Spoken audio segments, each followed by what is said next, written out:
marks the one-year anniversary of the shooting at WTS Paradigm in Middleton. 3 people were shot inside the software company when an employee opened fire. The gunman's concealed carry permit was revoked more than a decade before that shooting, but he got past background check laws by legally purchasing gun parts online and assembling his own weapon. Local law enforcement hope to close that loophole, calling for action at the state and national level to improve safety. Some of the changes they'd like to see are being discussed at the Capitol today as part of a larger conversation surrounding gun violence.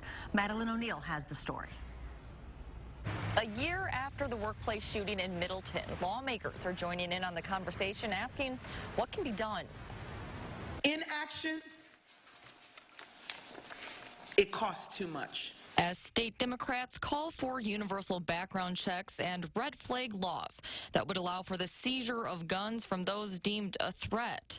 State Republicans are pushing for a focus on mental health. I'd rather get at the heart of this and do this right. Legislators aren't the only players in this discussion.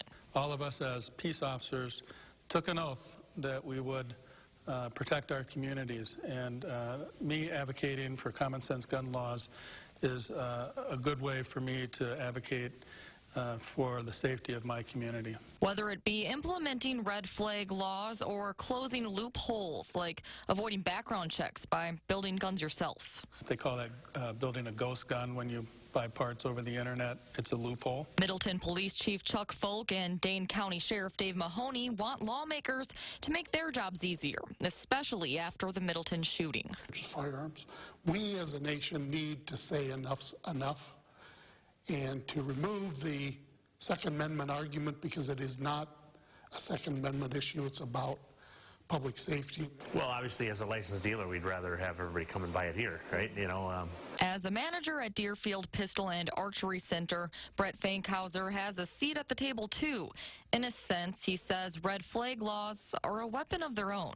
As much as I'd hate to have guns in the hands of wrong people, it's a slippery slope you slide on when you start going out into the public and taking away their rights. He's not sure what could have stopped the Middleton shooting. Somehow you gotta figure out people, and that's not an easy thing to do.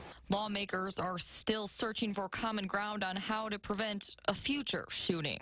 This is not a liberal or a conservative, a Democrat or a Republican issue. This is a human being issue. This is a human life issue. We got to find ways to come together on how to solve it, because right now we're not there. Any legislation proposed by Democrats would have to clear a Republican-controlled legislature. Reporting in Madison, Madeline O'Neill, News 3 Now.